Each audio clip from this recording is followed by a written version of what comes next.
ചേന്നമംഗല്ലൂർ മംഗലശ്ശേരി നിവാസികളുടെ പട്ടയ വിഷയത്തിൽ സർക്കാർ നടത്തിക്കൊണ്ടിരിക്കുന്ന ഒളിച്ചുകളി അവസാനിപ്പിച്ച് എത്രയും വേഗം പട്ടയം വിതരണം ചെയ്യണമെന്നും അല്ലാത്തപക്ഷം ശക്തമായ സമരപരിപാടികളുമായി മുൻപോട്ട് പോകുമെന്നും welfare party Mukkam municipal committee മുക്കത്ത് വാർത്താസമ്മേളനത്തിൽ വ്യക്തമാക്കി. നിരവധി പരാതികൾ ഇതുമായി ബന്ധപ്പെട്ട് നൽകിയിട്ടും ഫലമില്ലാതെ മംഗലശ്ശേരി നിവാസികൾ വർഷങ്ങളായി അടിസ്ഥാന ആവശ്യങ്ങൾ പോലും പൂർത്തീകരിക്കപ്പെടാതെ ദുരിതം അനുഭവിക്കുകയാണെന്നും നേതാക്കൾ പറഞ്ഞു. ചേന്നമംഗല്ലൂർ മംഗലശ്ശേരി നിവാസികളുടെ പട്ടയ വിഷയത്തിൽ സർക്കാർ നടത്തിക്കൊണ്ടിരിക്കുന്ന ഒളിച്ചുകളി അവസാനിപ്പിച്ച് എത്രയും വേഗം പട്ടയം വിതരണം ചെയ്യണമെന്നും മാറി മാറി വന്ന സർക്കാരുകൾക്കും അധികാരികൾക്കും ഏറ്റവും ഒടുവിൽ മുഖ്യമന്ത്രിയുടെ നവകേരള സദസ്സിലടക്കം നിരവധി പരാതികൾ ഇതുമായി ബന്ധപ്പെട്ട് നൽകിയിട്ടും ഫലമില്ലാതെ മംഗലശ്ശേരി നിവാസികൾ വർഷങ്ങളായി അടിസ്ഥാന ആവശ്യങ്ങൾ പോലും പൂർത്തീകരിക്കപ്പെടാതെ ദുരിതം അനുഭവിക്കുകയാണെന്നും welfare party Mukkam municipal committee മുക്കത്ത് വാർത്താസമ്മേളനത്തിൽ ആരോപിച്ചു. സംസ്ഥാന സർക്കാരിന് വേണ്ടി MLAയുടെ അധ്യക്ഷതയിൽ വ്യാഴാഴ്ച വിളിച്ചു ചേർത്ത തിരുവമ്പാടി നിയോജകമണ്ഡലം പട്ടയ അസംബ്ലിയിൽ മംഗലശ്ശേരി പട്ടയം സംബന്ധിച്ച് ഡിവിഷൻ കൗൺസിലറുടെ ചോദ്യത്തിന് അവ്യക്തമായ മറുപടിയാണ് ലഭിച്ചതെന്നും ഇവർ വ്യക്തമാക്കി.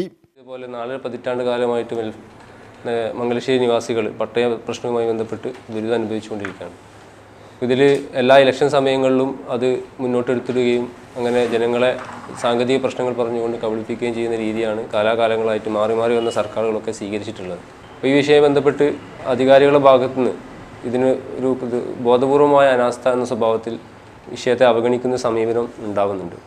നമുക്കറിയാം, ഇത് സർക്കാർ ആദ്യകാലത്തൊക്കെ പറഞ്ഞുകൊണ്ടിരുന്നത് ഇത് ഏത് ഭൂമിയാണ് എന്ന് തിരിച്ചറിയാത്തൊരു പ്രശ്നമായിരുന്നു വർഷങ്ങളോളം ഉന്നയിച്ചിരുന്നത്. പട്ടയ അസംബ്ലി വിളിച്ചു ചേർത്തു. ആ പട്ടയ അസംബ്ലിയിൽ പങ്കെടുത്തുകൊണ്ട് നമ്മുടെ കൗൺസിലർ ഈ വിഷയം ഉന്നയിച്ചു. ഈ വിഷയം ഉന്നയിച്ചപ്പോഴും വ്യക്തമായൊരു മറുപടി ഈ വിഷയത്തിൽ പട്ടയ പ്രശ്നവുമായി ബന്ധപ്പെട്ട് മംഗലശ്ശേരിയിലെ പട്ടയ പ്രശ്നവുമായി ബന്ധപ്പെട്ട് യാതൊരു വിധത്തിൽ വ്യക്തമായൊരു മറുപടി കൗൺസിലർക്ക് നൽകിയിട്ടില്ല.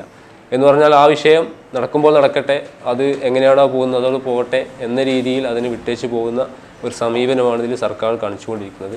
അതുകൊണ്ട് ഈ സർക്കാരിൻ്റെ ഈ വിഷയത്തിലുള്ള ഒളിച്ചുകളി അവസാനിപ്പിച്ച് ജനങ്ങൾക്ക്, അവിടെയുള്ള താമസക്കാർക്ക് എത്രയും പെട്ടെന്ന് പട്ടയം ലഭ്യമാക്കുന്നതിൽ നടപടികൾ ആരംഭിക്കണമെന്നാണ് വെൽഫെയർ പാർട്ടിക്ക് ആവശ്യപ്പെടാനുള്ളത്. പട്ടയ വിഷയവുമായി ബന്ധപ്പെട്ട ആർക്കൈവ്സിൽ കാണാതായി എന്ന് പറഞ്ഞിരുന്ന ഫയൽ ആർക്കൈവ്സിൽ നിന്ന് കണ്ടെടുക്കുകയും പ്രസ്തുത ഭൂമി നിലവിൽ റവന്യൂ കൈവശം തന്നെയാണെന്നും കണ്ടെത്തി സർക്കാരിന് റിപ്പോർട്ട് സമർപ്പിച്ചു 1.5 വർഷം കഴിഞ്ഞിട്ടും പട്ടയം ലഭ്യമാക്കുന്നതിനുള്ള യാതൊരു നടപടികളും സർക്കാർ സ്വീകരിച്ചിട്ടില്ലെന്നും 2023 സെപ്റ്റംബറിൽ സർക്കാരിന് സമർപ്പിച്ച റിപ്പോർട്ട് 1.5 വർഷമായി സർക്കാർ പൂഴ്ത്തിവച്ചിരിക്കുകയാണെന്നും വെൽഫെയർ പാർട്ടി നേതാക്കൾ കുറ്റപ്പെടുത്തി. പട്ടയ വിഷയത്തിൽ സർക്കാർ നടത്തുന്ന ഒളിച്ചുകളി അവസാനിപ്പിച്ച് പട്ടയം വിതരണം ചെയ്യുന്നതിനുള്ള നടപടികൾ ആരംഭിക്കണമെന്നും നാളിതുവരെയായി എന്ത് നടപടികളാണ് ഇതിൽ സ്വീകരിച്ചതെന്ന് അധികൃതർ വ്യക്തമാക്കണമെന്നും മംഗലശ്ശേരി നിവാസികളുടെ പട്ടയം തെരഞ്ഞെടുപ്പ് സമയത്ത് വിഷയം മാത്രമാക്കി ചുരുക്കി സാങ്കേതിക കാരണങ്ങൾ പറഞ്ഞ് ജനങ്ങളെ കബളിപ്പിക്കുന്ന സമീപനം സർക്കാർ അവസാനിപ്പിക്കണമെന്നും അല്ലാത്തപക്ഷം ശക്തമായ സമരപരിപാടികളുമായി വെൽഫെയർ പാർട്ടി മുന്നോട്ട് പോകുമെന്നും നേതാക്കൾ പറഞ്ഞു.